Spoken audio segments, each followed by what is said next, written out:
పేరుకు పసికూన కానీ ఆ జట్టు చెమటలు పట్టించిందండి బాబు. యుఏఈని 57 పరుగులకు ఆలౌట్ చేశాం. పాకిస్తాన్ను కనికరం లేకుండా కొట్టేశాం. అబ్బే, ఓమని ఎంత గట్టిగానే కొట్టేస్తాం అనుకుంటే వాళ్లే మనకు షాక్ ఇచ్చినంత పని చేశారు. చిన్న టీం కదా, చింత లేకుండా చేసేద్దాం అనుకుంటే వాళ్ళేమో లాస్ట్ వరకు పోరాడి తెగ టెన్షన్ పెట్టేశారు. అదేనండి, నిన్న ఇండియా ఓమన్ మధ్య మ్యాచ్ జరిగింది కదా.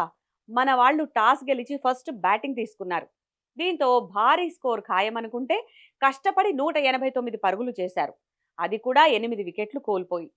సర్లే, బ్యాటింగ్లో కొంచెం కష్టమైన బౌలింగ్ ఇరగదీసి పసికూనను ఏ 50కో 60కో ఆల్అవుట్ చేస్తారు అనుకుంటే అక్కడ కూడా మన పప్పులు ఉడకలేదు. వాళ్ళ బ్యాటింగ్ చూస్తుంటే చిన్న జట్టు మనదో వాళ్ళదో అర్థం కాలేదంటే నమ్మండి. ఏ మాటకా మాట భలే ఆడేశారండి వాళ్ళు.